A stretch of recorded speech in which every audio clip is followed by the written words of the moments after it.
Ladies and gentlemen, just before we start the latest episode of the Fitness Academy podcast, just a reminder that we are now on Spotify. So please head into the link in the description and check us out there. And please leave us a review. On to the episode. You learn a lot about yourself. You learn a lot about how you're feeling. And I think it's just a lot of it is that. A lot of it is just kind of having those conversations with your mates, with your peers, and working out for yourself different things that might work for you, I guess. Just making sure that they're speaking, working out where their headspace is at, what might be wrong, what they should be focusing on, what they should be thinking about, how they should be thinking. Those sort of questions can be asked by anyone.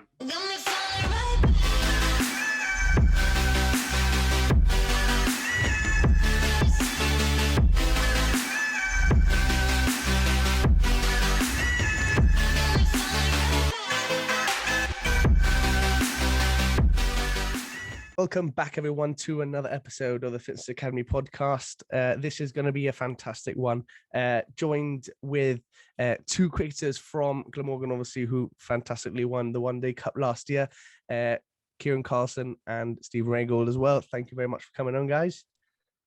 Cheers. Thanks for having us. No worries at all. And obviously, apart from the amazing achievement, obviously, last year, both of them have obviously started Talking Mental Skills page on Instagram, and obviously doing some brilliant work. So I wanted to get them on and obviously dedicate an entire podcast to what they're doing, which is brilliant. I'm starting to feel like I'm becoming the next cricket podcast out there, but obviously it's fantastic to see what everyone's doing outside of just the professional game as well. So lads, obviously I don't tell anyone this, and it's actually a secret. I apologize. Obviously a bit of an icebreaker question. Okay. Both of you are involved in a bit of media now, and obviously you travel a lot with cricket. So if you could a bit of a bizarre one, if you could either get rid of your phone or your car, which one is it?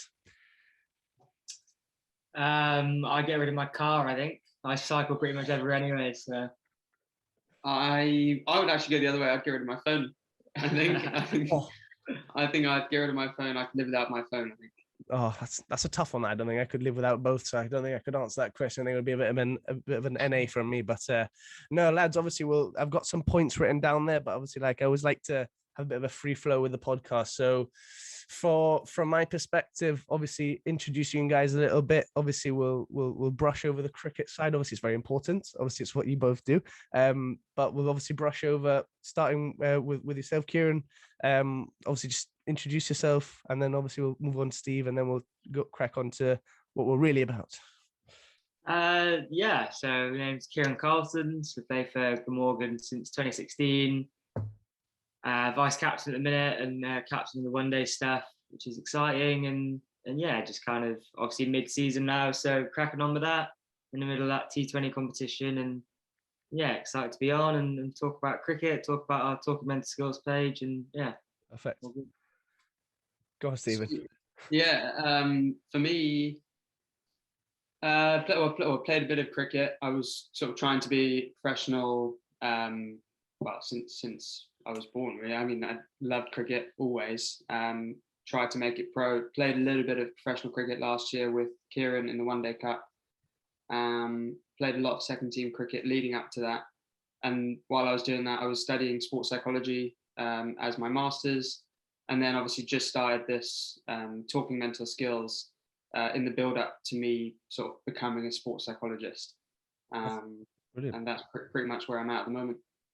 That's brilliant. So we'll crack on to the first point then. How did it come about? Because obviously you guys got quite a good reception from obviously starting the page. I think it was brilliant to that you had that initial podcast go out when you kind of spoke about what it was going to be, surrounding, and obviously what your goals were. So how did it come about then? Was it from obviously weighed on one side, or were you guys quite sort of level-headed that you wanted to do it kind of as together? I mean, it started based on my master's in sports psychology. I'm not allowed to call myself a sports psychologist yet because I'm not qualified. So I went down the route of a mental skills coach. And Kieran loved the idea. We used to speak about it all the time. We used to speak about it even before we'd even thought about it. Like the mental side of the game and the mental side of cricket. So we just loved chatting about it. And then all of a sudden, sort of, I was going down that route, and Kieran was, we were having these conversations. I always bounce ideas off him anyway, because we live together. So, and he's obviously got experience of being a professional cricketer for over 5 years. So it kind of made sense, and we're both really passionate about it. And we work well together. So it kind of, that's sort of how it stemmed and where we are at the moment with it. That's brilliant. From your side, Kieran, then what was it that got you interested? Obviously, I know you went to uni as well. So what decided to get you into sort of the psychological side? You didn't what did you do? Sport management? I thought I saw on Glam's page.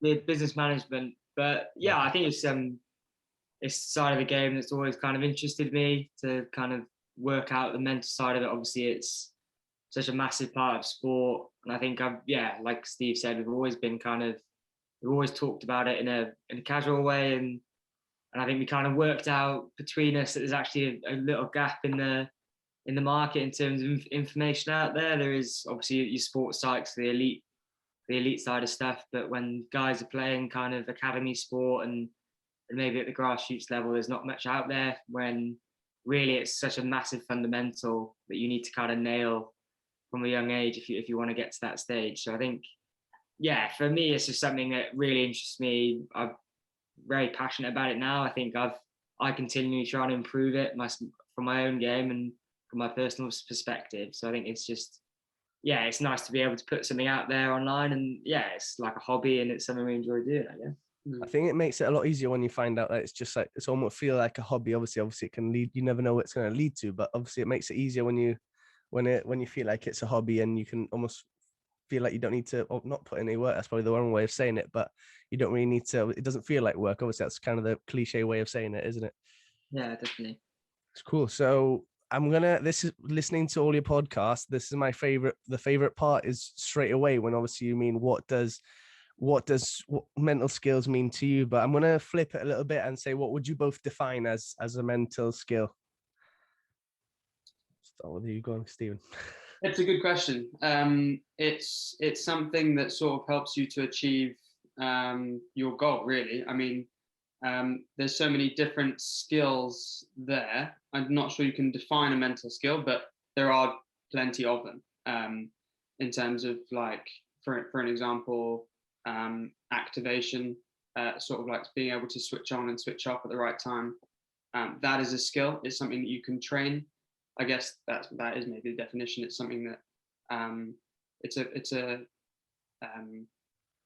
mental ability that you can train.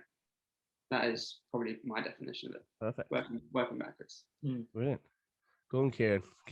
Follow up. I think from using it myself, I think it's just it's something that you can work at, that kind of helps you do your job from my perspective. So as a batter, there's certain things that I do from the mental side of it to help me achieve. I've heard some things as well, Kieran, as well, from a mate of yours, Dan. On his podcast when he came on, says that, what do you sleep before you go to bat, or you almost switch off?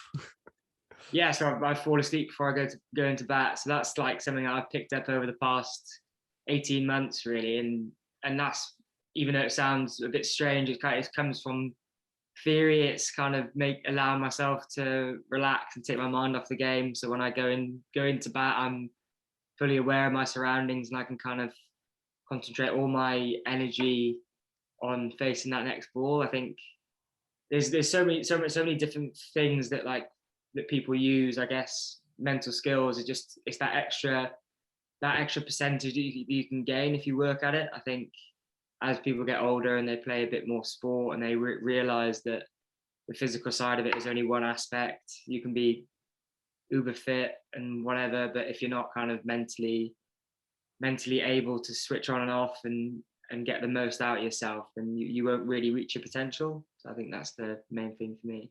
You mentioned that it was quite like individual, sorry, not individual, it was quite sort of bizarre. Do you reckon then it's quite, a mental skill is very like individualized based on not just athletes, but like every single person, do you reckon?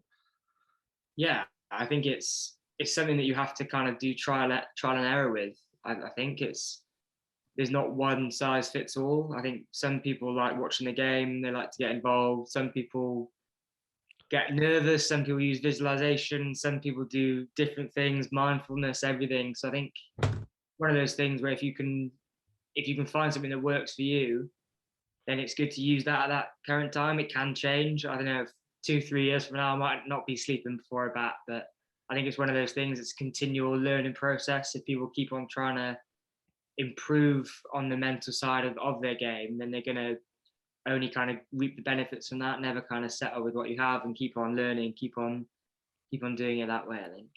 Perfect.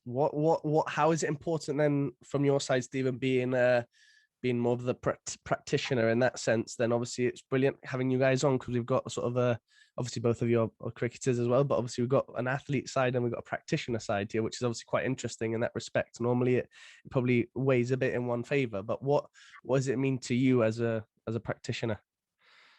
I mean, starting off, a lot of my work is based on experience. And I'm so thankful that I actually played in that Royal London Cup last year, because I have the experience of being in a professional environment. So a lot of it is actually based off experience.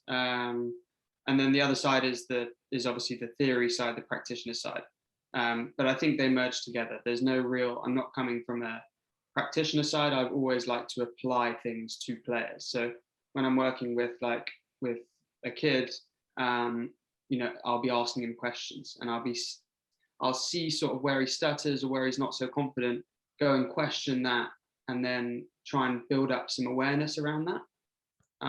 So why he's not confident, what's wrong, what's not fitting together, and how can we then become confident in that certain area. So it's sort of spreading awareness of strengths and weaknesses, and building up game plan, whatever sport it is, building up a game plan of what you do well, what you should be doing, and what your goals are really, so that you can then build confidence around that. That's pretty much. But from an experience side of it, I wish I had mental skills training before I had played.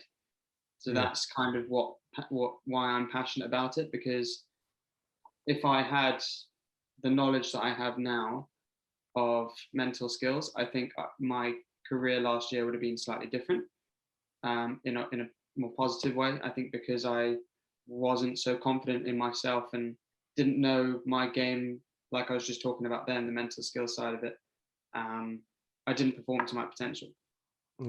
Which is where I'm trying to work with these kids and try and sort of spread awareness early, so that they can reach potential early, rather than sort of just rely on experience and learning from experience, sort of fast tracking that almost. Cool. He's already jumped ahead to my fourth point, so he's just ruining my podcast.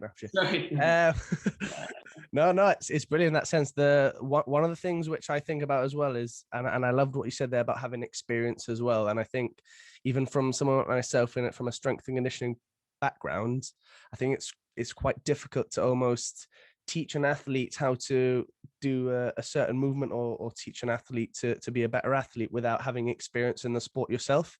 So whether it be cricket or football or rugby in that sense, that's why personally I don't delve down the rugby route. Obviously, if an athlete came to me as part of the fitness academy, obviously I would help him, of course. But obviously I do admit, and I think it's very important to admit from that perspective, that I'm not I don't know an awful lot about rugby. So I would obviously tend to stick to that, not from a liking point of view. I like the whole realm of strength and conditioning, but I think the experience side of it adds that another element, which I think is a bit sort of unique about an individual, not just a practitioner, an athlete as well, which I think is quite important about sort of why I wanted to get you guys on. Because like I mentioned, if probably I wouldn't be able to say for certain, but if I were to have you guys on and you both wouldn't either be sort of in a background in psychology or both players, it would probably be a bit like, oh well, it might be some coming from a bit of a strange background, really. So it's an unbelievable opportunity, this. So has there from your side now, Kieran, it's quite cool, I'm bouncing across now, has there ever been sort of a time where you've almost felt that your performances obviously in the past couple of years, have you ever felt that it's been down to mental skills rather than your preparation? Because I think everyone sees the long winters that everyone does, and all the time spent in the nets, hitting balls or catching catches, whatever you want to do. But then obviously when you're out there, all that preparation's done. So does it almost rely down to mental skills, or is it almost has it relied on that in the past? Yeah, I think to an extent. I think there's a culmination of a lot of things. Obviously, a lot of hard work technically, but yeah, like I said before, I think there's a lot of people, or there's a lot of times where the technique is and your physical kind of preparation is only one half of it. I think the little things like kind of dealing with pressure, dealing with those scenarios where it's kind of the game's on the line, or you feel like you're playing for your spot in the team. And I think kind of having that experience or going through the tough times, because I think that's definitely happened in my short career so far. I've kind of gone through times where I've been playing badly and I've kind of learned from that. So I think now I've built up that resilience, and I've built up that kind of thicker skin where I can deal with hardships better. So I can therefore like continue, I can probably perform more consistently.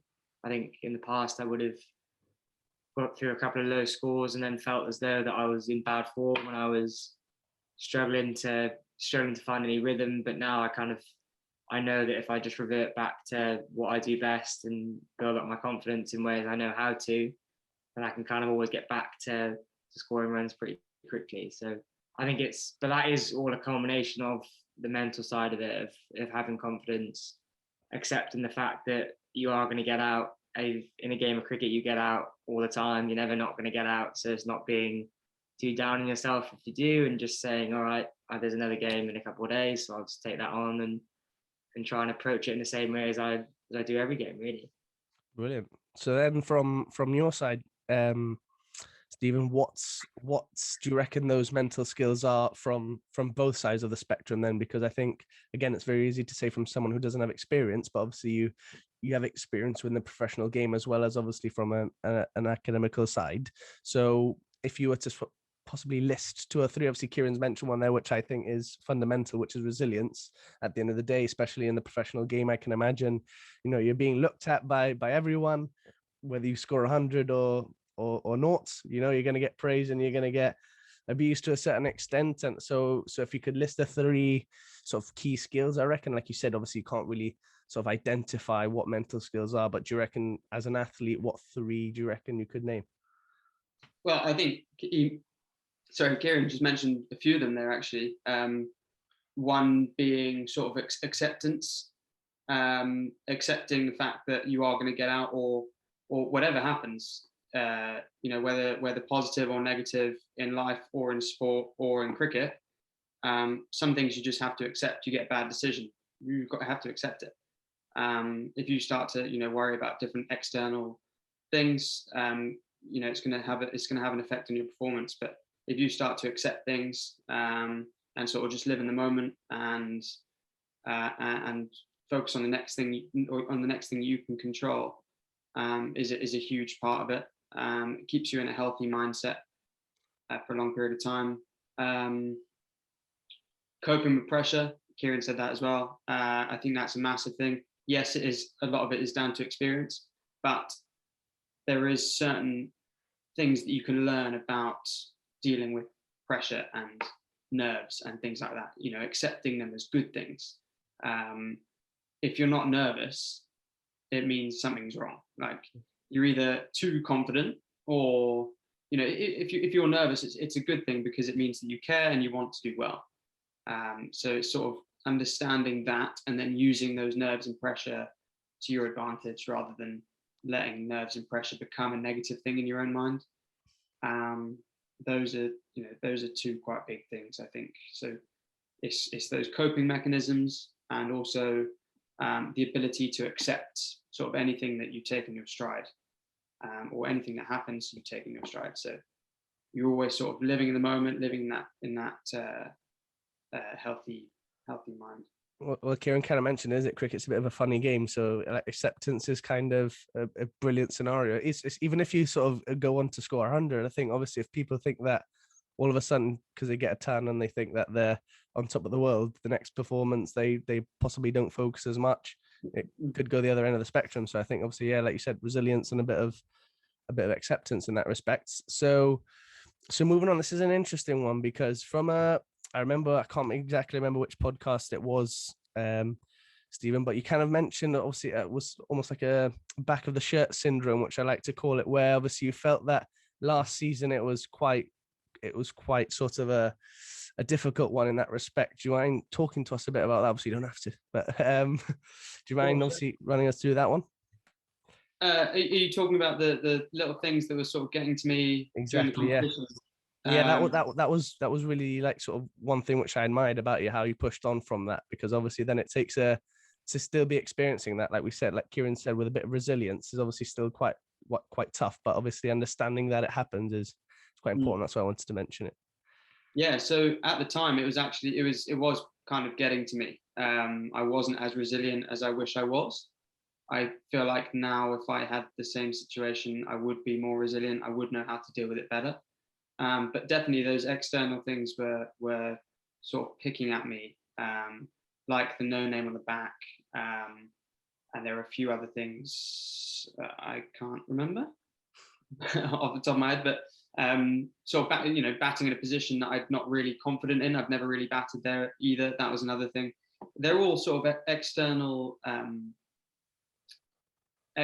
elements that shouldn't affect you, or you shouldn't let affect you, but they do have a big influence on your mindset and how you go out and play. But if you've sort of got a game plan that you're sticking to, you've got a process, you've got a goal, you can work towards that with a focus, a single focus potentially, rather than sort of letting these external things that are picking at you get into your mind, which you can struggle to get out of your mind once they're in there. Do you reckon that comes from experience as well, possibly experiencing them first rather than actually trying to combat them before they actually happen in the first place?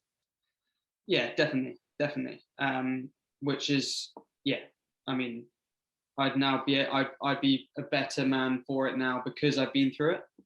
But at the time, obviously, I wish that I wasn't going through that. So that's what I'm trying to do with the younger boys, is younger kids, girls as well, trying to fast track that so that they're a little bit more aware of themselves in the moment, rather than letting external things come in and influence them. Superb. What from your side, Kieran? Obviously, going through Glams Academy, what were some of the skills obviously that you some of those similar points which you mentioned? Obviously, made your debut, was it 2017 or so what were some of those things that you experienced being possibly a younger player coming into the side, being at Glam for a period of time now?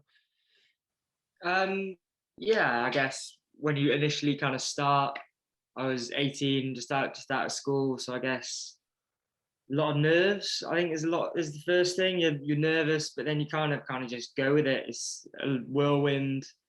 I think I made my debut after an injury, so I wasn't expecting to play. Played, did all right, and then from there you kind of just go with it. And I think you kind of ride that wave of being kind of the youngster with no real pressure on you for a year or two, and then I think as soon as you kind of start putting a few performances in, then you kind of get over that, and then you start realizing that there's a lot more to it. You gotta have a lot more skills in your locker to be able to deal with a whole season of county cricket, whole season of pre-season, and be able to develop that kind of resilience to it, I guess. And then a lot of the trick is kind of having that kind of fresh mind to each game. Is probably downtime a lot of it. I think that's something that I've learned over the past 12 months, is that you can't lose the importance of having a bit of time to yourself, doing things you enjoy, going for walk, going for coffees. I think when I was younger, it was a lot of, okay, I'm playing cricket, so now I'm just going to play cricket, and I stopped myself doing things I enjoyed. I wanted to train harder than anyone and do all that, and I think that can be beneficial at times, but at times you need to switch off and keep yourself fresh. So yeah, it's definitely one of those things where the more you play, the more you learn. And I think I'm by no means the finished article or package. I think I've still got a lot more to learn, and hopefully have a decent career ahead of me if I keep on learning. I think that the way.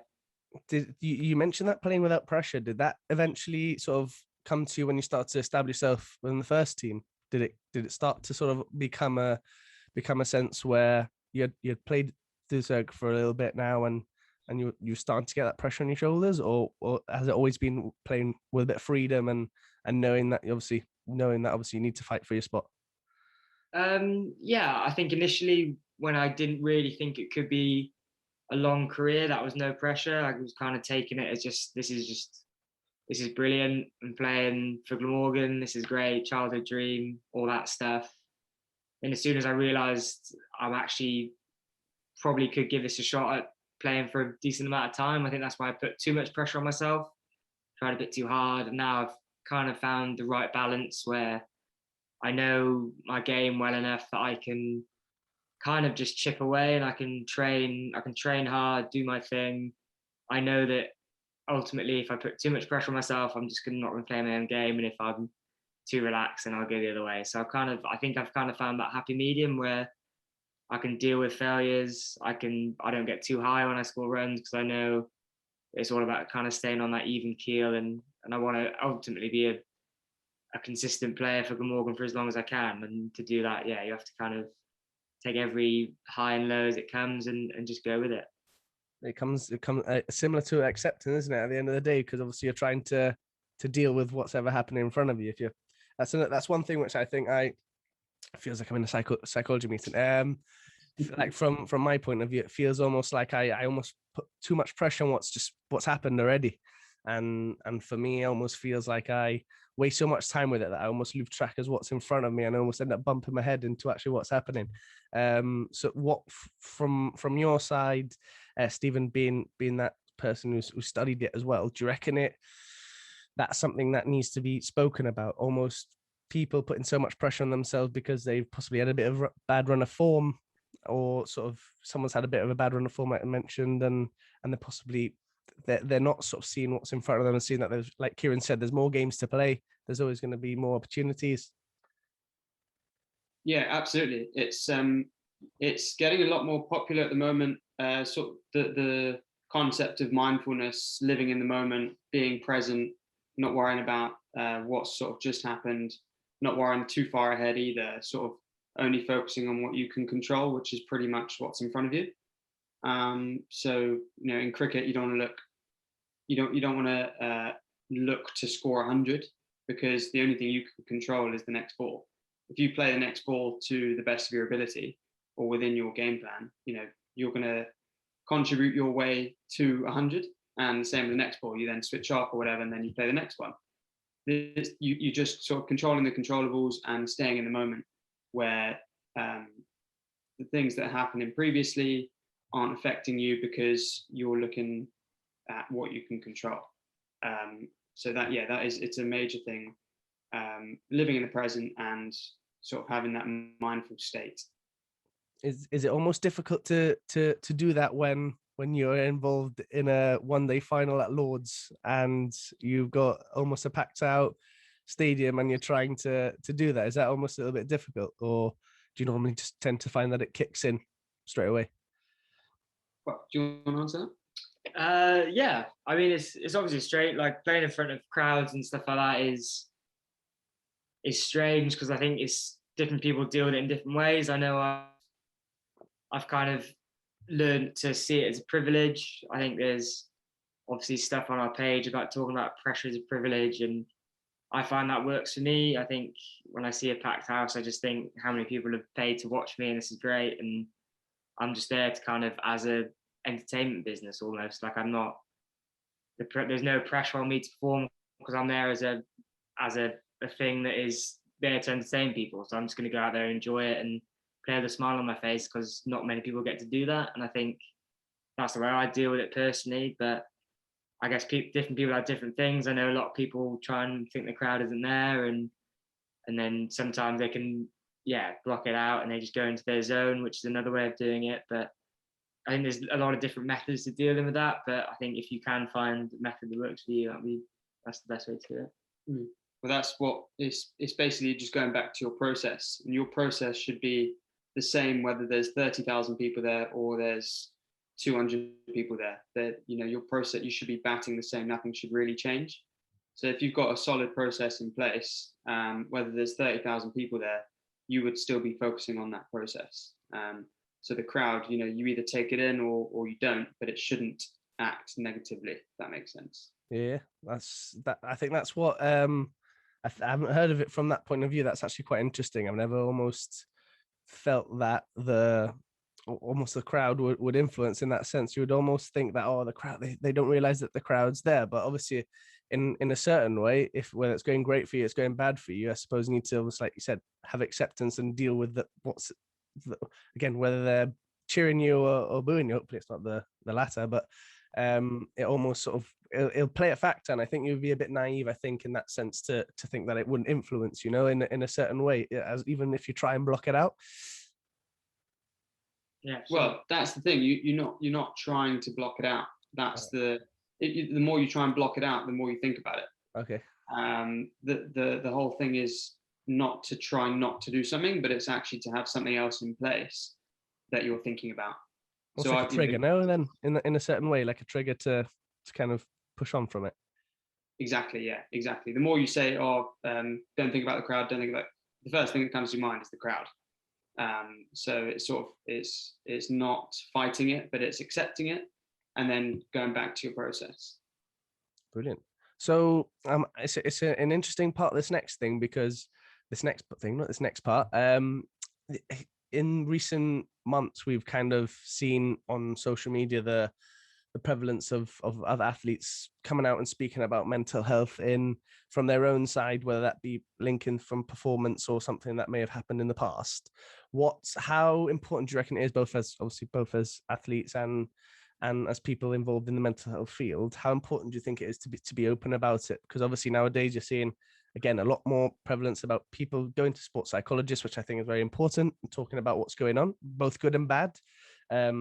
I think I can't remember which footballer it was, but saying how they went to a psychologist. I think it was Eric Dyer on the High Performance podcast, and he kind of said how he speaks to a psychologist before, even good or bad, just to make sure he's in that clear mental headspace. You think that's important from that sense, Kieran? Do you want to start off?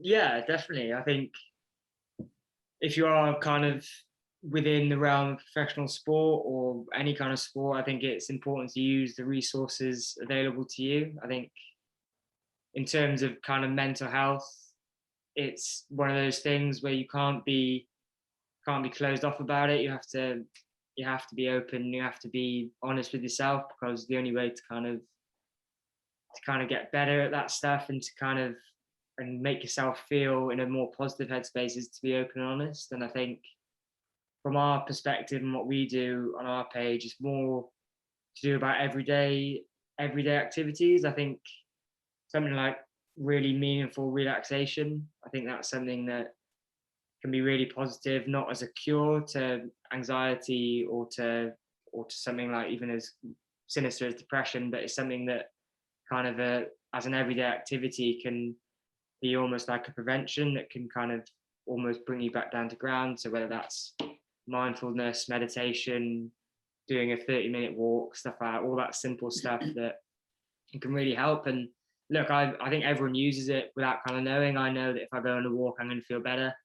I know that if I go on a run, I'm going to feel better. If I go and speak to my parents, if I do this or that, write on my notebook, like, I'm going to feel slightly better about what I was potentially feeling bad about. So I think it's about finding those healthy ways to cope and those healthy ways to kind of almost prevent going into a state where you might feel really negative, which is what everyone wants to avoid at the end of the day. Go on, Stephen. Yeah, I completely agree with everything you've just said there. And I think speaking out loud is massive. It's huge. Not only can you learn about yourself and what you're going through by just speaking, because a lot of stuff you bottle up and you don't even realize that's there. You actually start speaking to someone, whether it's your parents or your sibling, or it might be a psychologist or a sports psychologist. It doesn't matter who it is. the more you speak out loud, the more you understand what's actually going through your mind. And you start to learn about it as well. You start to, oh, right, I'm feeling that way. That's the reason that I'm feeling that way. Oh, what's a fix for that? Oh, that's easy. I'll just, go for a walk for half an hour a day. And you can sort of work out what's wrong, and or from a performance side of it, you can just start to understand yourself better and what maybe that you're lacking in your performance, and work that way. So not only is it good for your mental health, but it's also good for performance as well. So they can come hand in hand by that technique of just speaking out loud. It's the easiest thing to do. That's one thing which I think is overlooked, isn't it? I think everyone needs to possibly think what you both touched on it. Actually, it was a case of you don't really need to obviously not go in offense any obviously psychology practitioners, but you don't always need to speak to or go to a psychologist necessarily. Like you said, you can go on a walk, you can write it down in your notebook. Like you said, there are other ways, isn't there, from different points of view, which might help different people, I suppose. A lot of people think possibly going to the gym and doing it that way. Is that something which you guys have felt in the past as well? Yeah, I think it's more about that type of stuff is more about kind of prevention. I think if there's a stage where you need to speak to someone, then definitely do. I think that's certain threshold, isn't there, I suppose? Yeah, I think this is about kind of you train your body as a professional cricketer, and you do technique stuff. I think in order to train your mind, you've got to have good practice every day, and that's where this stuff comes into it. That kind of keeping your mind kind of healthy and positive, and so you want to prevent those dips as much as you can, and obviously that's not always going to work. There are cases where you're still going to feel terrible, and you're still going to need some support of other people, and that's just normal. That's just what it's like as a professional sportsman, and if it gets to that, then 100% seek out support and seek out help, because that's the only way to do it. And don't be embarrassed by that. Don't feel like it makes you any less of a hard man or whatever it might be. I think everyone needs to realize that that's just life, and to be the best version of yourself, you need to support sometimes. So for sure. Yeah, do you think same, Stephen? Do you reckon? Do you think that's one thing which we'll speak about in a second? But do you reckon that that's something that possibly is overlooked? Just the simplicity of doing something just to get off, like to obviously get off your chest. Yeah, definitely. It kind of reminds me of when we had a podcast with Ben Parker. He was talking about building sustainable habits, and that's it. It's exactly the same, whether it's for health reasons or to boost your health, or whether it's to boost your performance.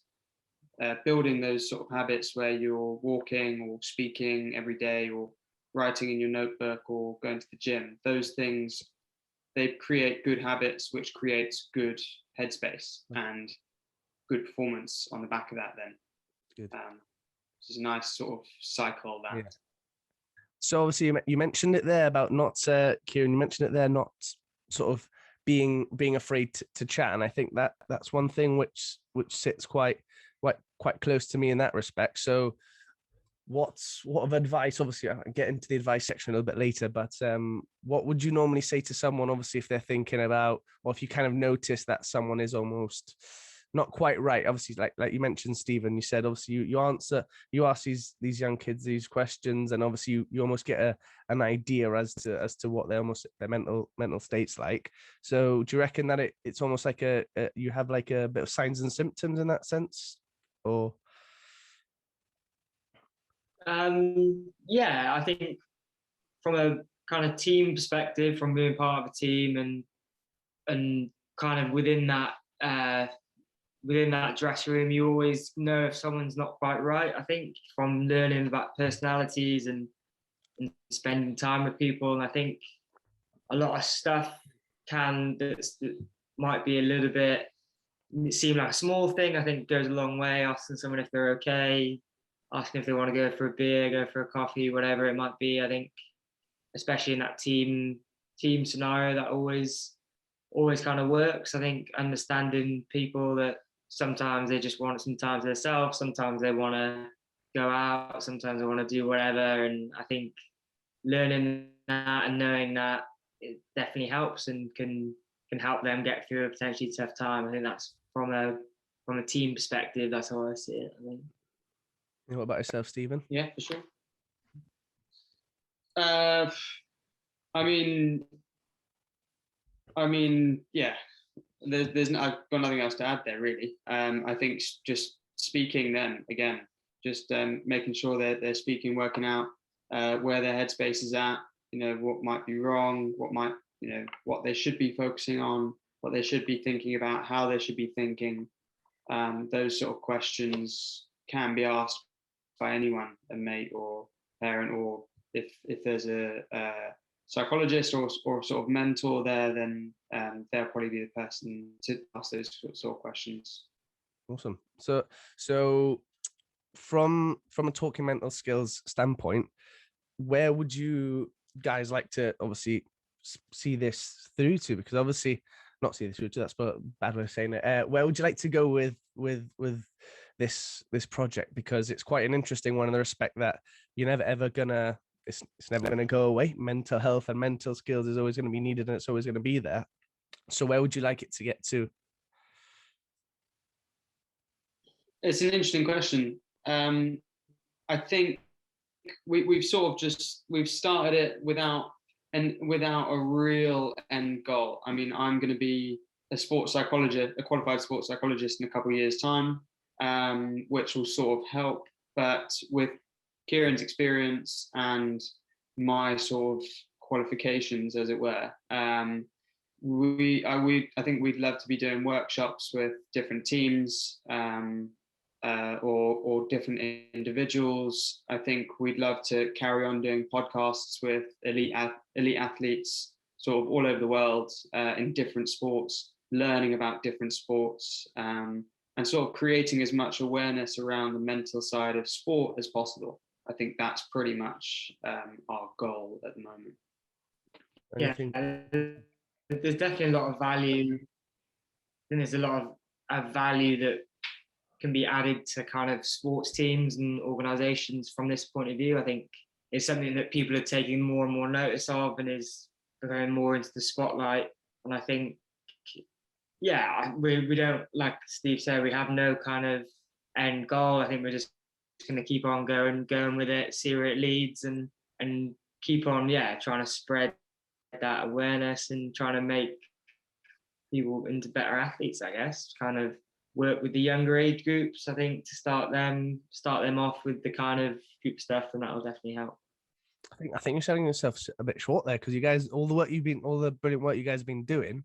I think even for myself, once when I was injured a few months ago, it was almost quite good to sort of have that support there, even when I wasn't the athlete sort of playing. So even the general population, is that something that's quite sort of important for you guys as well? Obviously it's important to understand that obviously athletes is like, I'm like myself, I'm an S&C coach, and I want to stick working with professional teams, but I think it's important to understand the value of the general population as well. No?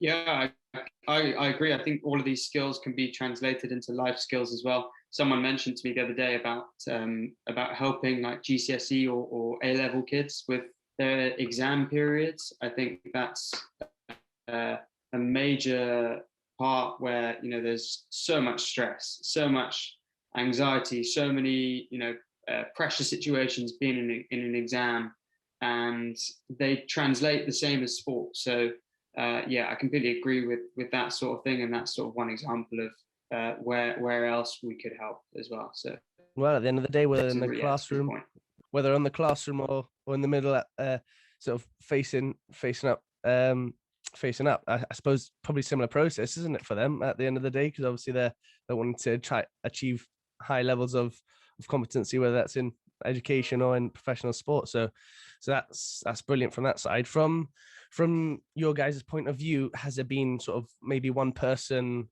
or sort of a number of individuals who help sort of with your mental skills or something? Let's broaden that question out. Do you reckon sort of there's one thing which you can always rely to, or one person that you can always rely on? Sorry.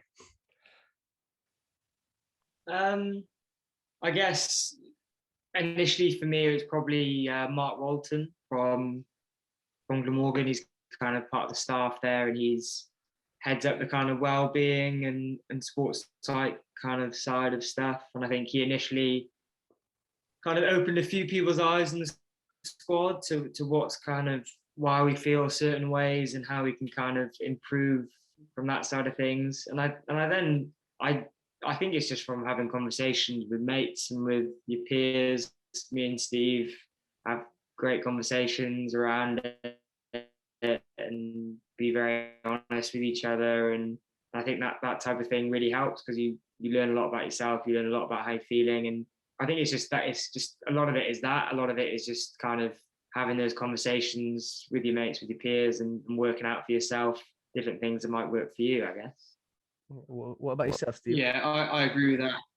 I agree. I think with techniques of how to deal with things, instead of just talking out loud, you can learn about yourself, but actually sometimes you need to be sort of guided as to how you can do something, and that comes from for me as well, someone like Mark Walton. I've had a lot of conversations with him over the last sort of 18 months around the sports psychology side, whether I was sitting at the table asking for advice as a player, or whether I was sitting at the table asking for advice as a sports psychologist.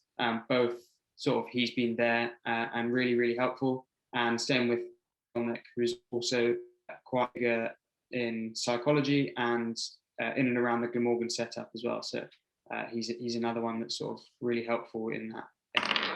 Brilliant. So to finish us off in a quite nice way, what for you sort of not defines mental skills, we've already said that. Sort of for you, how important is it sort of for the rest of your careers, whether that be in sports or anywhere else? Or how would you encourage someone to get involved in what you're doing, or how can they reach out? Yeah, I guess it's, if you are interested in it and you do want to learn more about it and how to kind of improve the mental side of your sport or in life, I guess look at our Instagram page. You can watch our podcast, listen, however you fancy it. In the description as well. You can drop us a DM. Yeah. I mean, we're very happy to help however we can, one-to-one sessions, whatever it might be. So yeah, it's something we're very passionate about, and I hope that's come across in the podcast. And yeah, we're happy to help whoever with whatever we can, really.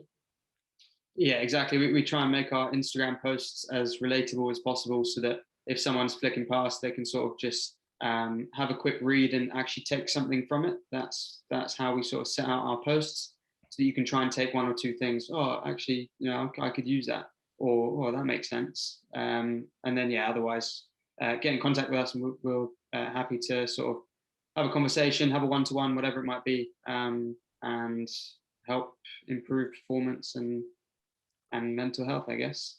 That's the most important thing. At the end of the day, we're all humans and we're facing all the challenges we got. So guys, thanks so much for coming on the podcast. Like I mentioned, I'm going to link everything in the top link in the description. So thank you very much, guys. Obviously, both of you, best of luck for the season and whatever else comes across your path. Again, guys, support them. I'll be sharing a hell of a lot more of their posts and obviously when the podcast come out. So thanks for coming on, lads. Thank you, mate. Cheers. No worries. Take care, guys. Ladies and gentlemen, thank you for tuning in to another episode of the Fitness Academy podcast, and a massive thank you to Stephen and Kieran for coming on. I'm absolutely loving the work that they're doing over on their page, so please head into the description and check it out, and I will continue to share a load of content that they're putting out. I can't stress the value of mental health and how important it is to talk about your mental health. So this episode was a really, really important one to get over the line. And again, a massive thank you to both of them for the opportunity that they've given me today. So please stay tuned to another episode of Fitness Academy podcast next Sunday at 6 p.m. UK time, and enjoy any other episode. And please give us a share and a review over on Spotify as well. Cheers, guys.